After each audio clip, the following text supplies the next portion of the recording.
Dr. Josh Wagner here with Patient Mastery. Now, in a previous video, I shared with you how to immediately connect and build rapport with patients authentically, with credibility, and with trust. In this video, I'm going to teach you the leadership statement, which comes immediately after on your first interaction and introduction to the patient in your consult, and before your first question of the consult. And it's 4 statements plus how your visit's going to go. Now, the reason this is so important is because the majority of your patients are coming in pain with a condition they're looking to get resolved because they can't figure it out by themselves. And there's a level of concern, worry, anxiousness, nervousness, skepticism, unfortunately. And you've got to be so great with them that you overcome that, put them at ease, so they want to tell people about you. They want to invest in you. They want to follow your recommendations even before they start seeing results. So you've connected and built rapport like I shared in the other video. The next thing you immediately say is, Mary, here's how today's visit's going to go. When you say that, it immediately puts you in charge without there being any dominance or aggressiveness or force. And what unfortunately a lot of chiropractors are taught is, after building connection and rapport, to immediately go into chiropractic and their philosophy and what chiropractic means to them and what you do in the office. And when that happens, since that patient is there for them, not for you and your paradigm of health and philosophy and understanding, blinders go over their ears, the fogginess gets in their eyes, and you've just lost them, because it's very hard after you lose a patient's attention to get it back. So when you say, here's how today's visit's going to go, they're going to listen because they want to know. Again, they're skeptical. They're concerned. Am I going to get x-rayed? Are you going to put your hands on me? Am I going to get treated today? What's this all about? They want to know. So you establish that leadership immediately. That's the first statement. The second is, I'm going to listen to everything you have to say.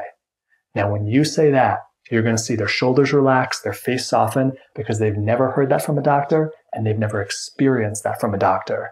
Now, don't say that if you're not actually going to listen, or you're going to cut them off. And by listening to your patient on the front end, asking the right questions, actually listening to the answers, writing them down, and then using them later, which I'll teach you to do, you will see more new patient investment, retention, and referrals than any other methodology. So don't just say that, actually do it. Listen to everything they have to say. That's the second sentence. Third, if at any point I feel there's someone else better suited for your goals, I'm going to tell you who that is. Right there, you're establishing trust and unneediness. And unfortunately, neediness comes off too often in the chiropractic profession because we're taught we need to help everyone. What we do is great for everyone. We need to see more volume. We need to do this. And that is a unattractive energy that repels patients and is way too prevalent in our profession. So that third sentence, if at any point I feel there's someone else better suited for your goals, I'm going to tell you who that is, completely lets that go.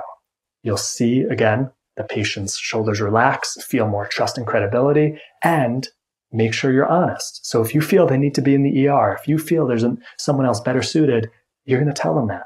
So that's the third sentence. Fourth, and if after a series of questions, I feel I can help you, then we can proceed or move forward with an exam. The last 2 sentences right there, I use the word if twice. It is very important that you don't come off before you even hear what's going on with the patient or do any type of exam or analysis or even put your hands on them, that you're assuming you're going to treat them or you're going to help them. Again, that assumption, it borders on the neediness and it borders on repelling, or it repels patients from trusting you and wanting your care. If you're a one-size-fits-all for everyone, they're not going to feel you're specifically for them. So you're going to listen to everything they have to say. If you feel you can help them, then you move on to the exam. If in the exam, and this is later, you're not going to say this now, if you find what you're looking for in the exam, then you'll recommend care. But that's important for that fourth sentence. Now, after the fourth sentence, you're going to give a really quick synopsis of what the visit's actually going to look like. So, are they going to be x-rayed? Are they going to, be treated? Is there going to be some type of scan or other type of objective analysis? Are you going to put your hands on them? How's the visit going to end? How long is it going to take? So at every step of the way, they understand, okay, I was prepared for this and I know what's happening next. Because if at any point they're thinking, I wonder what's going to happen next, I wasn't prepared for this, they're not listening to you. They're not fully connected to you. And during your exam, you're going to want them listening to what you have to say. So, real quick recap. First sentence, Mary, this is how the visit's going to go. Second, I'm going to listen to everything you have to say. Third, if at any point I feel there's someone else better suited for your goals, I'm going to tell you exactly who that is. Fourth, and after a series of questions, if I feel I can help you, then we can move forward with the exam. And that's going to look like, we're going to move rooms. We're going to go across the hall, and my x-ray tech, Nicole, is going to set you up with x-rays if needed. You go through it. That's unique. You should have that relatively memorized because it's probably the same for every new patient in your office. And you've got to be careful of not using terms that may elicit red flags in a patient. Like I hear from lots of doctors at trainings or on the phone, they'll say, we're going to do an electric scan of your spine when they're just referring to thermography or SEMG or something like that. That scares patients, an electric scan of the spine. Find out another way to say it. Or saying, I'm going to palpate you. Patients don't know what palpate is. They may think that's like insertion or, be careful of the terms you're using. So get feedback, practice with your spouse. I'm going to practice saying this to you. If you were a new patient, you didn't know anything about chiropractic, does anything come off as red flags or would get you nervous? Make sure you let them know about how long it's going to take and how the visit's going to end. Are they going to get treated? Are they going to have to come back to go over their exam? What's that going to look like? Give them preparation. You do those 4 sentences, and then what your exam looks like, you are in an incredible position to start the perfect patient consult with the first question.